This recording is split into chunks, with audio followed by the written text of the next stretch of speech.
Hi hello నమస్తే welcome to my channel. By ఈ channel కొత్తగా చూస్తున్నట్టయితే ముందుగా సబ్స్క్రైబ్ చేసుకోండి. అలాగే నేను చెప్పే వీడియో నచ్చితే మాత్రం అందరికీ షేర్ చేయండి బై.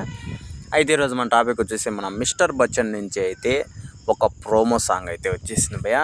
నిజానికి సాంగ్ అయితే నాకు సూపర్గా నచ్చింది భయ. ఎందుకు చెప్తున్నాను అంటే మొన్న ఇదే మాదిరి ఒక సాంగ్ అయితే వదిలారు భయ. అసలు ఏం బాగాలేదు. ఇదే సినిమాలో నుంచి మిస్టర్ బచ్చన్ సినిమాలో నుంచినే ఒక సాంగ్ అయితే వదిలారు. ఆ మొత్తానికి నాకేం నచ్చలేదు భయ. కానీ ఈ సాంగ్ సూపర్ అనిపించింది భయ. ఇంకోటి ఏంటి తెలుసా, ఈ సాంగ్లో స్పెషాలిటీ మనం సెల్లో వినే కంటే థియేటర్లో చూసామనుకోండి ఖచ్చితంగా పూనకాలే.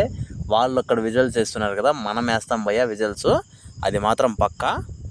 నిజం చెప్పాలంటే రవితేజ అన్నని ఇలాగా ఇంత ఎనర్జీతో చూడాలనే నేనైతే కోరుకుంటున్నా భయ. నిజంగా నాకైతే మొన్న వదిలిన సాంగ్లో మాత్రం అసలు మొత్తానికి నాకేం నచ్చలేదు. ఆ సాంగ్ కూడా నచ్చలేదు.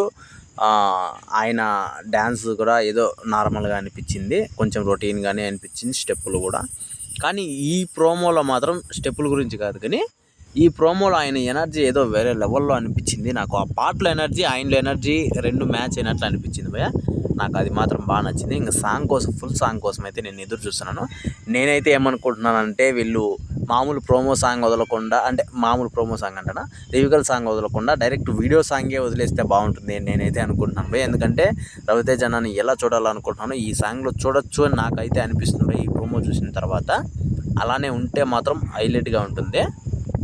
ఇంకా మన హరీష్ శంకర్ గారు ఏ రకంగా ఊహించుకున్నారేమో తెలియదు, కానీ ఈ సినిమా మీద చాలా హై ఎక్స్పెక్టేషన్స్ అయితే ఉన్నాయి చాలామందికి. అలాగే లో ఎక్స్పెక్టేషన్స్ కూడా కొన్ని ఉన్నాయి భయ. అంటే 2-3 సినిమాల నుంచి మన రవితేజ అన్న సినిమాలు కొంచెం డౌన్లోనే ఉన్నాయి. అలాగే చాలా రోజుల తర్వాత మన హరీష్ శంకర్ గారు కూడా చేస్తున్న సినిమా అని చెప్పచ్చు, కాబట్టి కొంచెం డౌన్లోనే ఉన్నాయి. కానీ మన రవితేజ అన్న ఎనర్జీతో అసలు ఈ సినిమాని పైకి లేపుతాడనే నమ్మకం అయితే చాలామంది ఫ్యాన్స్కి అయితే ఉంది. మరి చూడాలి ఎలా ఉంటుంది అని చెప్పేసి. అయితే ఈ సాంగ్ నిజంగా నాకు ఈ ప్రోమో చూసిన తర్వాత సాంగ్ కోసం నేను ఎంతలా ఎదురు చూస్తాను నా మాటలోనే నాకు అనిపిస్తుంది భయ. మీకు కూడా అలానే అనిపిస్తే మాత్రం కింద కామెంట్లో మాత్రం తెలియజేయండి భయ. మర్చిపోకుండా తప్పకుండా దయచేసి